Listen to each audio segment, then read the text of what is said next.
Ilang eksperto ang kumukwestiyon sa naging hakbang ng Senado na isailalim sa protective custody si Senador Ronald Bato de la Rosa. Yan at iba pang issue tatalakayin ngayon sa panayam kay Senator Riza Hontiveros. Senator, good morning. Thank you for joining us. Thank you, Ivan. Good morning at sa lahat ng ating mga tagapakinig. Sen, may nihain kayong resolusyon na humihikayat kay Senador de la Rosa na sumuko na. Kayo rin po ba ay hindi sang-ayon sa pagbibigay ng protective custody sa kanya na sinasabi po ng ilan? Halimbawa kanina nakausap natin former Senator Franklin Drilon, wala raw pong ganong konsepto yung protective custody ang Senado. Well, gaya ng sinabi ni Senator Frank, wala talagang batas na nagsasabing maaring gamitin ng Senado para makaiwas sa hustisya. Hindi dapat gamitin ng otoridad ng Senate para iwasan ang pagharap sa pananagutan. Sa saligang batas natin, oo, may limited immunity from arrest ang Senate or kahit House member para sa kasong may parusang not more than 6 years of imprisonment while Congress is in session. And well, unfortunately para sa kaniya, hindi pasok dyan ang kaso ni Senator De La Rosa dahil yun na nga po ay facing crimes against humanity na yung penalty doon ay not exceeding 30 years imprisonment sa ilalim po ng Rome Statute.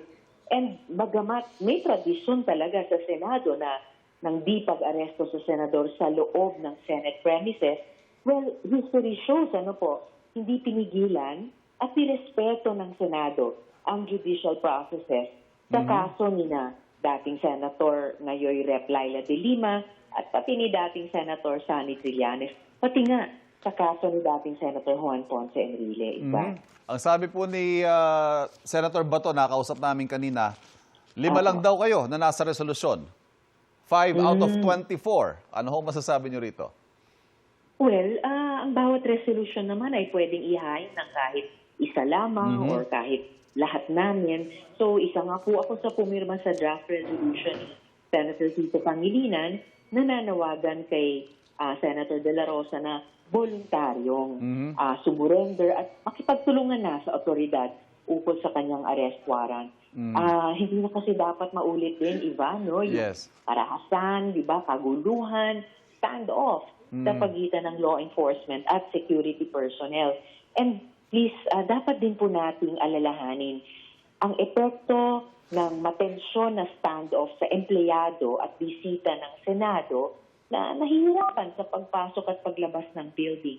Legislative body kami, nananatiling importante yung access ng mamamayan sa amin. Tapos, Senator, maitanong ko na rin sa inyo, no? The memes are all over the internet.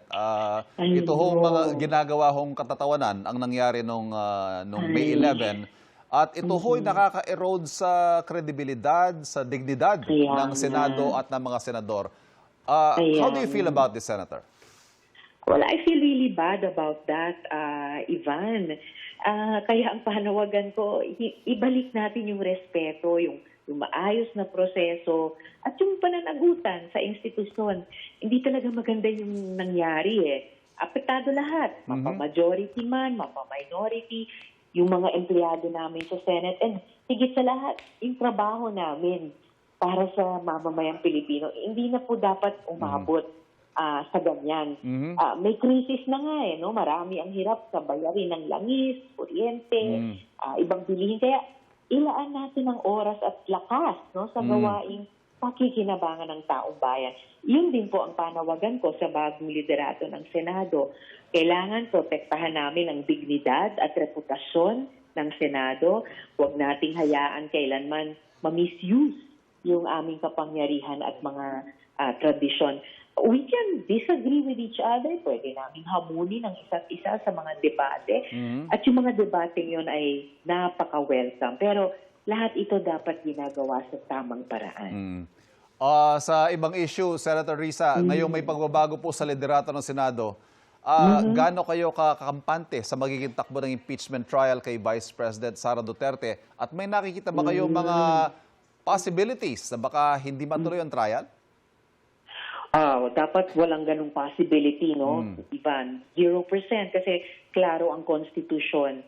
Simpleng tungkulin namin. Kung may i-transmit sa amin anumang complaint, ay yun na nga, forthwith pa ang sinasabi, gawin namin ang aming tungkulin. At yun po, kahit sino pang liderato ng Senado, no, dapat tuparin ang tungkulin bilang senator judges na dinigin anumang kaso ng impeachment. So, once matransmit ang anumang articles of impeachment, sabi sa Constitution, dapat di lang simulan, kundi gawin ng kompleto ang impeachment trial ayon sa utos niyang Constitution.